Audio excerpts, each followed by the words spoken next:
19절에서 34절을 교독하겠습니다.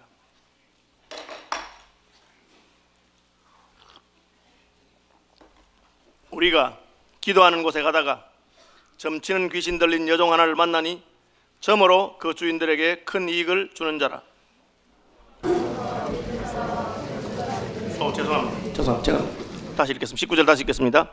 여종의 주인들은 자기 수익의 소망이 끊어진 것을 보고 바울과 실라를 붙잡아 장터로 관리들에게 끌어갔다가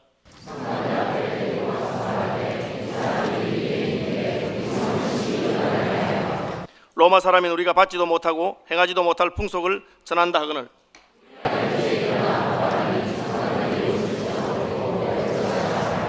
많이 친 후에 옥에 가두고 간수에게 명하여 든든히 지키라 하니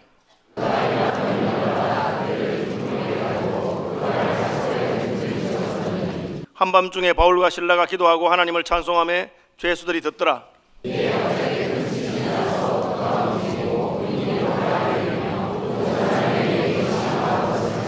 간수가 자다가 깨어 옥문들이 열린 것을 보고 죄수들이 도망한 줄 생각하고 칼을 빼어 자결하려 하거늘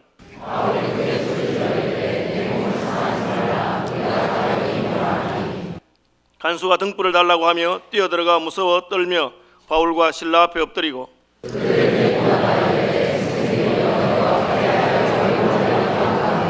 이르되 주 예수를 믿으라.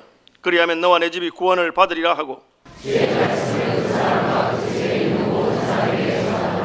그 밤 그 시각에 간수가 그들을 데려다가 그 맞은 자리를 씻어주고 자기와 그 온 가족이 다 세례를 받은 후 그와 온 집안이 하나님을 믿음으로 크게 기뻐하니라. 아멘.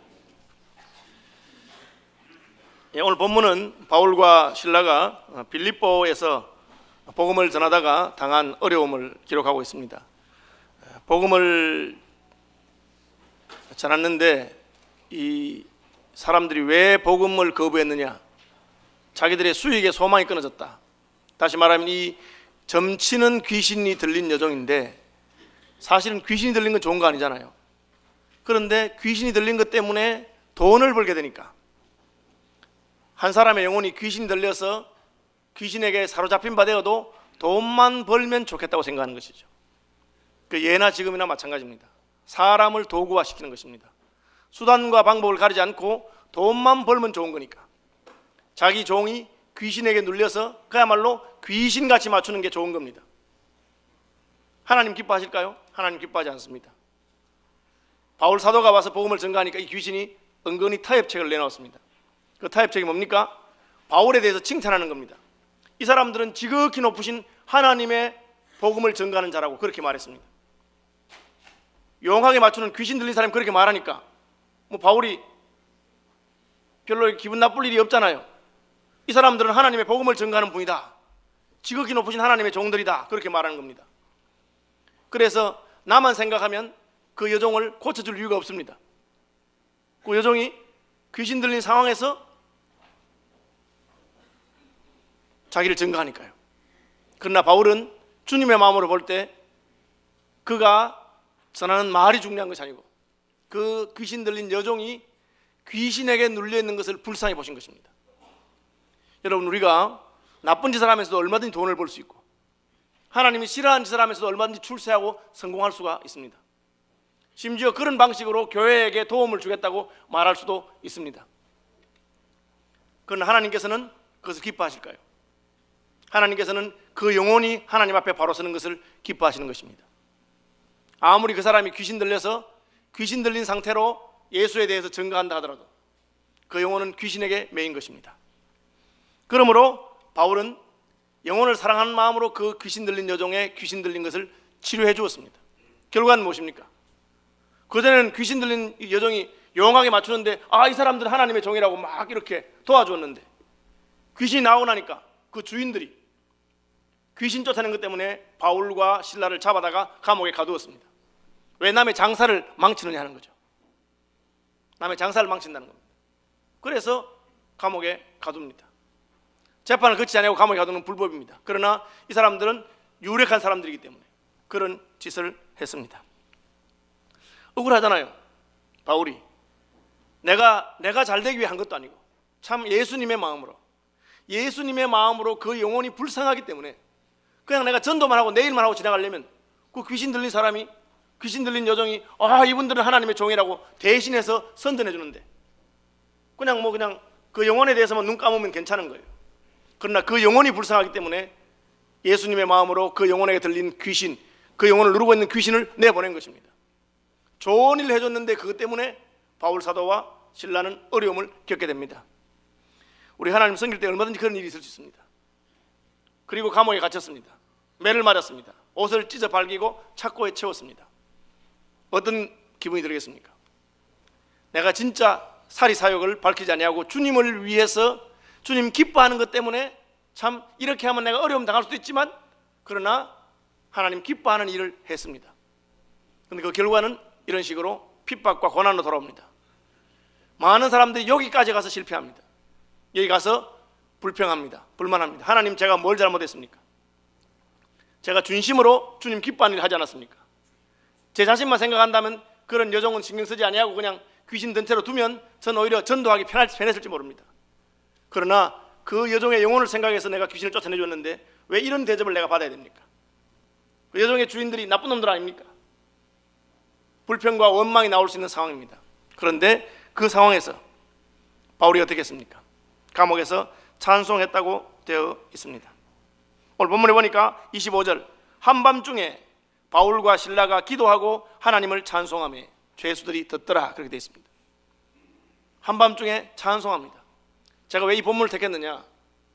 이 찬송의 결과로 옥터가 진동했습니다. 옥터가 진동한 것은 하나님이 그곳에 임재했다는 뜻입니다. 우리가 하나님이 받으시는 찬송을 드리면 찬송하는 순간에 하나님이 임재합니다. 그래서 귀신 쫓아내는데 제일 확실한 방법 중에 하나가 찬송하는 겁니다. 찬송을 주문처럼 쓰는 것이 아니고 여러분이 진심으로 하나님을 찬송하는 것입니다. 귀신이 눌리고 있는 영혼이 있는데 이 귀신에 눌린 영혼을 구원하실 분은 예수님밖에 없고 우리의 소망도 하나님밖에 없으니 하나님 영광을 받으시고 하나님 우리를 불쌍히 여주옵소서. 그렇게 기도하고 찬송할 때 귀신이 물러갑니다. 바울과 실라가 찬송하고 기도했는데 옥터가 진동했다고 하는 것은 무슨 뜻입니까? 그것은 하나님께서 그들의 찬송을 받으셨다는 것이죠. 찬송하는 이유가 뭡니까? 하나님이 받으시기 위해 하는 것이죠. 우리끼리 듣고 잘한다, 재밌다, 그것은 찬송의 한 면일 수 있지만 찬송의 본질은 아닙니다. 찬송의 본질은 그 찬송을 들으신 하나님께서 기뻐하시고 이스라엘의 찬송 가운데 거하시는 하나님이라고 하신 것처럼 그 찬송을 들으시고 그 찬송하는 자 가운데 하나님이 임재하신 것입니다. 하나님 오시면 어떤 일이 생깁니까? 하나님 오시면 하나님이 옥틀을 흔드시는 일이 생깁니다. 땅이 진동합니다. 왜 땅이 진동합니까? 하나님의 임재가 있을 때 땅이 그것을 능히 감당할 수 없기 때문에 진동하는 것입니다. 하나님 오시면 땅이 진동하고 하나님 오시면 사람의 영혼이 진동하고 하나님 오시면 세상이 진동하고 난리가 난다고 성경이 여러 번 말하고 있습니다. 하나님 너무 위대하시기 때문에 그렇습니다. 그래서 저는 오늘 이 본문이 찬양의 백미라고 생각합니다. 왜? 하나님께서 직접 바울과 실라의 찬송을 들으시고 남자 둘이니까 화음도 안 돼요, 그죠? 사중탕도 아니고. 그러나 이들이 찬송했습니다. 빨가벗고 찬송했습니다. 성가대 가운도 못 입었어요. 옷을 벗겼으니까. 그리고 매에 맞아서 온몸에는 멍투성입니다. 지금 전혀 무슨 찬송할 분위기가 아닙니다. 그럼에도 불구하고 하나님은 이 찬양을 받으셨습니다. 그래서 우리가 어떤 모습으로 찬양하든지 찬양의 본질을 늘 기억하고 이렇게 찬양하는 사람이 되어야 되겠다. 그것이 오늘 본문이 우리에게 보여주는 바입니다. 어떤 찬양입니까? 첫째는 그들의 삶이 하나님께 드려진 찬양입니다. 이들은 전도자였습니다. 자기들의 사명을 감당하기 위해서 영혼을 사랑하는 삶을 사는 사람입니다. 여러분의 삶이 하나님께 받아들이지 않으면 여러분의 찬송도 가증하다고 성경은 말하고 있습니다. 우리가 아무리 재물을 드려도 나를 하나님이 받지 않으면 내 찬송은 하나님 안 받는 겁니다. 내 재물도 마찬가지입니다. 그래서 하나님이 아벨과 그의 재산을 받으시고 가인과 그의 재산을 안 받았다 그랬어요. 여러분, 능력 있는 찬송이 어디서부터 나옵니까? 내가 진심으로 나를 하나님께 드리는 것, 내 삶을 하나님께 드리는 그 마음으로 주님 나를 드리오니 나를 받아주옵소서. 그리고 내 목소리도 받아주옵소서. 내 찬송도 받아주옵소서. 그때 받아지는 거죠. 기도도 마찬가지입니다. 능력 있는 기도가 어디 있습니까? 하나님 나를 받아주시옵소서. 그리고 제 기도도 받아주옵소서. 나를 받으실 때 내 기도를 받으시고 나를 받으실 때 내 찬송을 받으시는 것입니다. 그러므로 입술을 벌리기 전에 이미 찬송은 시작된다고 할 수가 있습니다.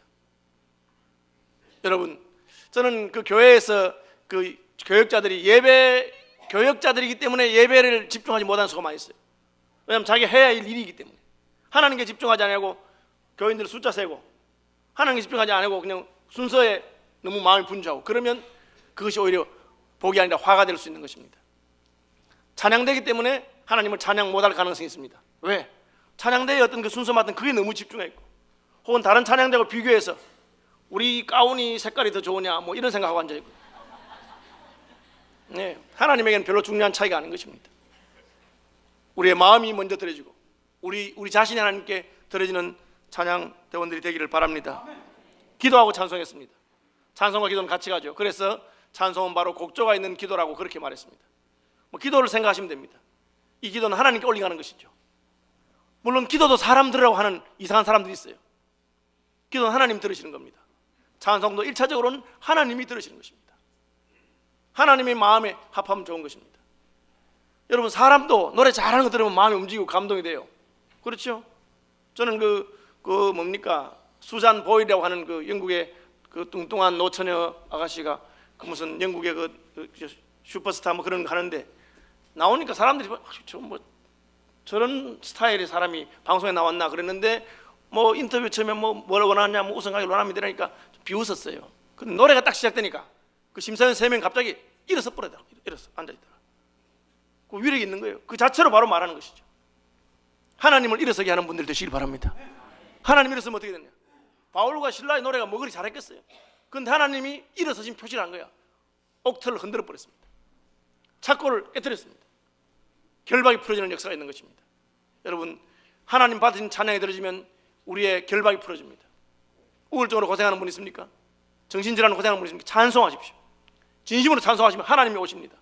하나님은 어떤 분입니까? 우리의 마음을 만드신 분입니다. 천재 창조 때의 그 원래의 모습으로 얼마든지 회복시킬 수 있는 것입니다. 저는 늘 찬송하면서 우울증 걸린 사람 못 봤습니다.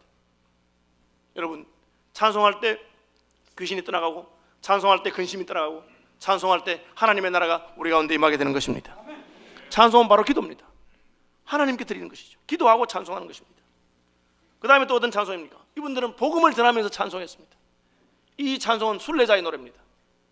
오늘은 이곳 내일은 저곳 예수 그리스도의 복음을 전하기 위해서, 그것이 가장 값된 것이기 때문에 한 입에서 두 가지가 나올 수 없어요. 같은 게 나옵니다.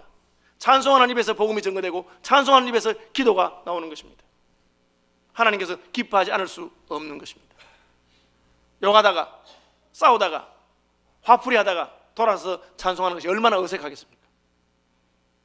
복음을 전가하던 자의 입에서 찬송이 나오고 기도하던 자의 입에서 찬송이 나오게 되는 것입니다. 하나님 받으시는 찬양은 하나님 받으셨기 때문에 감옥문이 진동했다고 제가 말씀을 드렸습니다. 하나님은 이스라엘의 찬송 가운데 가시기 때문에 하나님이 찬송을 받으시면 반드시 응답이 있습니다.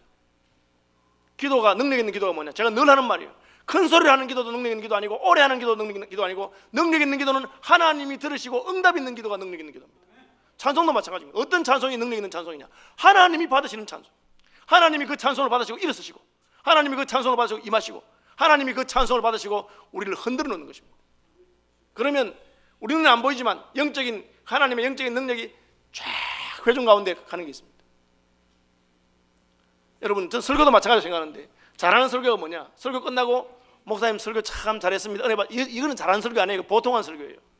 진짜 잘하는 설교는 설교 딱 하면 청중 가운데 하나님의 흔드심이 쫙 가요. 그리고 그 다음엔 그 설교에서 말을 못해요. 하나님께서 말씀한 걸 들었기 때문에 내가 뭐 잘했다느니 못했다니 내가 평가하는 그런 수준을 넘어선 것입니다. 이미 찬양도 마찬가지입니다. 찬양도 노래를 잘하고 못하고 떠나서 진짜 마음을 다해서 하나님께 드려지면 그 찬양을 듣는 사람 마음속에 이미 응답이 와 있어요. 그러니까 그걸 보고 물론 잘할 수도 있고, 물론 참 곡을 선정 잘할 수 있지만, 핵심은 이미 하나님이 그걸 받으신 걸 우리가 알아요. 그러면 이래저래 우리가 가타부터 입을 댈 수가 없습니다. 하나님 영광을 받으시길 바랍니다. 그게 나오는 것입니다.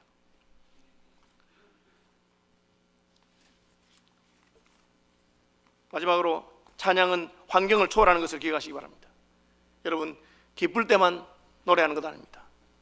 늘 노래하고 늘 찬송하는 분들이 되길 바랍니다. 왜 이 부분을 기록해놨습니까? 바울이 감옥에 갇혀 있으면서 억울함을 당했을 때, 매 맞을 때, 아플 때, 힘들 때 어떻게 해야 그럴 때 찬송할 수 있겠습니까? 평소에 찬송하십시오. 습관이 돼야 돼요. 습관이 되면 기도도 되고 습관이 되면 찬송됩니다. 늘 찬송하는 분 되길 바랍니다. 저는 고등학교 때 찬송하다가 핀잔 들은 적이 있습니다. 왜? 화장실에 앉아서 찬송했기 때문에. 저는 제가 찬송한 줄 몰랐어요. 화장실에 앉아서 찬송하는데 그때는 화장실이 대문 옆에 있는 그런 길인데 우리 이모님인가 들어오시다가 누가 저 화장실에서 찬송하고 있나? 그 나중에 저니까 아주 너는 무슨 찬송을 화장실에 하냐? 저는 제가 화장실에 찬송한 줄 몰랐어요.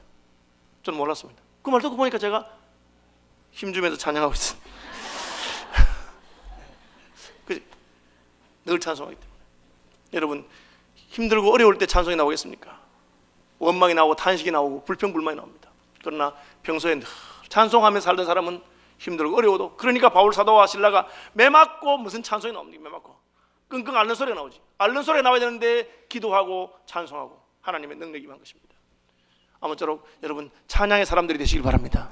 찬양하는 집에 문제가 없습니다. 찬양하면 문제가 물러가고, 찬양하면 주님이 마시고, 찬양하면 역사가 있습니다. 그런데 안 돼서 문제지. 우리 하고 싶어도 안 되거든. 찬양에 힘쓰는 저와 여러분들 되시기를 바랍니다. 37주년 서울시민교회 주님이 저희들의 찬양을 받으시기를 바랍니다.